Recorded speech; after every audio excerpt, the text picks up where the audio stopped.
Okay, Extra 1360, FM 103.3, Mark and Rich show on a Monday. And it's not just Monday, it's game week. Here we go. Aztecs at Stanford on Friday night. All of the coverage will be right here on the home of the Aztecs, Extra 1360. And we welcome in the defensive coordinator for the team, Zach Arnett. Zach and Coach, thank you so much for coming on. And, you know, it's interesting. I mean, you look at the way things have been looking in practice, and there's been all this, you know, concern about the offensive side of the ball, but nobody's concerned about your side of the ball.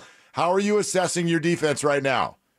Well, David, thanks for having me on, and obviously you haven't been talking to the coaching staff because I'm sure well, they look good is my point, right, Coach? They look good. Yeah.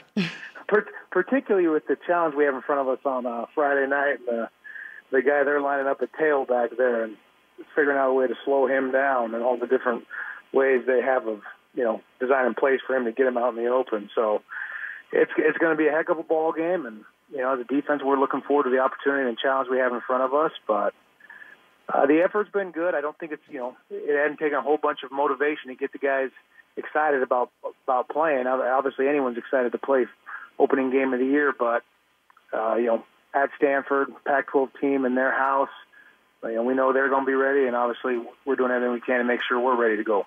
Hey, Zach, is there a philosophy when you're playing against a star on offense? Do you guys circle a number and say, okay, we're just going to stop him and see where we're at the end of the game? Or do you just play your typical scheme and see if it beats him?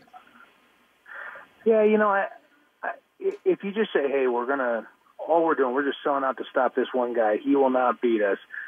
Well, if, you know, they throw for 500 yards and they put up 50 points and they beat you, you still lose. I mean, ultimately, the only goal is to win the game. If it means you have to stop their rushing attack and limit, you know, not give enough points through the air, or vice versa, or even if it means he rushes for 250, but you win the game, that's ultimately there's only one objective in the game of football, that is to win the game. So, you know, you feel confident as coaches that obviously if you can limit the big plays, in which he had 3 big ones on us last year, then you greatly increase your odds of being successful, you know, not giving up those big chunk plays. But whether it be in the run game or the pass game, ultimately you got to find a way to not give up those big explosive plays. Coach, I'm not going to ask you the cliched question of how do you stop Bryce Love, because obviously, I mean, there is no real good answer there. But when you just mentioned what your guys are trying to do is not have the home runs, and he had a few of them last year. When you guys are looking at that tape, what is it that happens that allows that home run for Bryce Love? Well, you know, most of the time, same with our running back, you know, Rashad last year, is they're good enough in the open field and fast enough where if they hit a seam clean, you know, nothing makes them stop their feet. If they hit it clean, then sometimes backside pursuit isn't fast enough to run them down. So I think most importantly, at the point of attack, you can't let him hit the hole clean.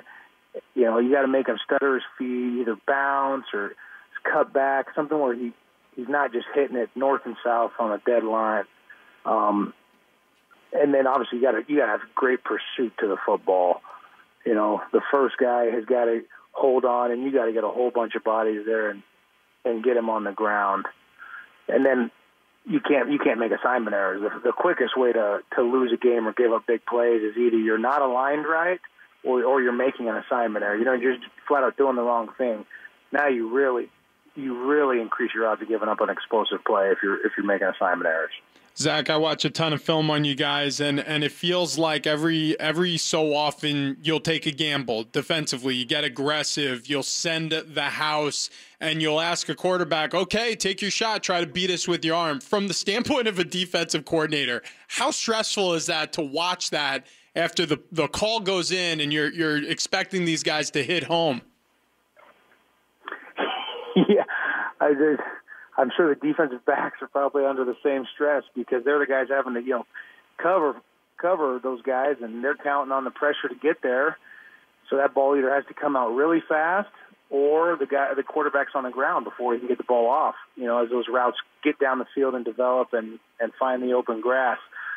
So it is stressful, but that's the fun thing about coaching. You know, it's that constant chess match where you're throwing different different looks at them and different defenses and trying to keep the quarterback guessing. Because I think in this day and age, if you play one or two defenses, the offenses are just getting too good. They pick you apart. Defensive coordinator for the Aztecs, Zach Arnett, is our guest, Mark and Rich Show.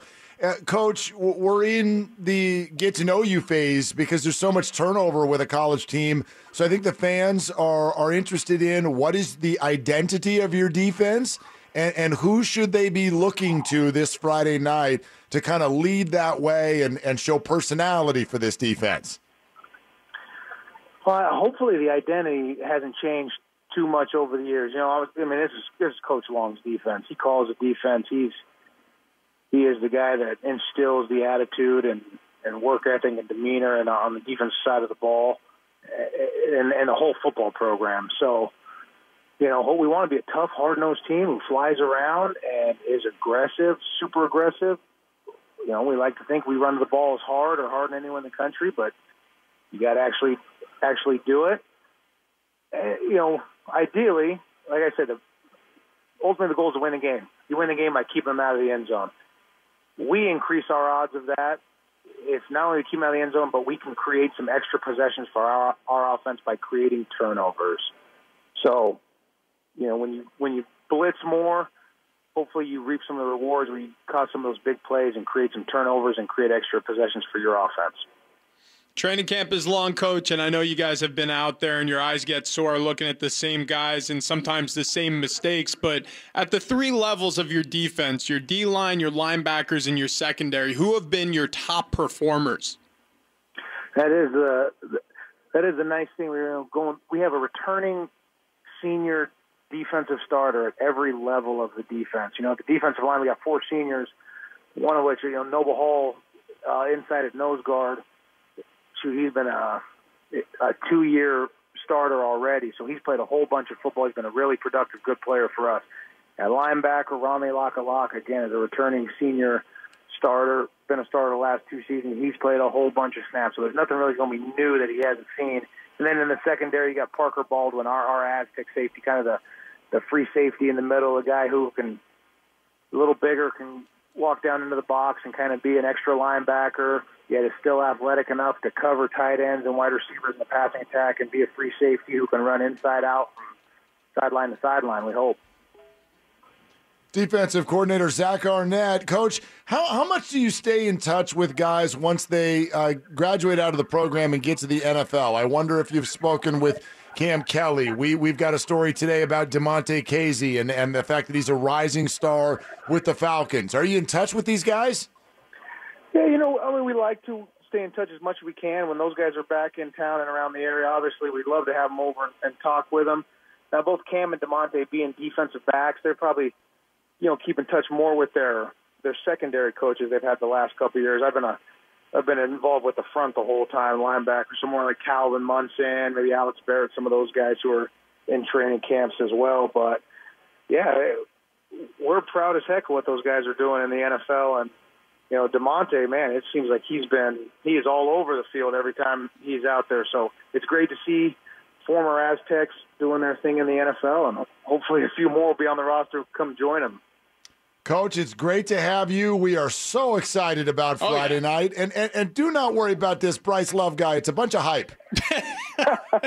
You said that, not me. Yeah, no, I did. I said that. Coach, thank you. We'll see you out there Friday. We appreciate you coming on. Thank you very much for having me, guys. Have a good one.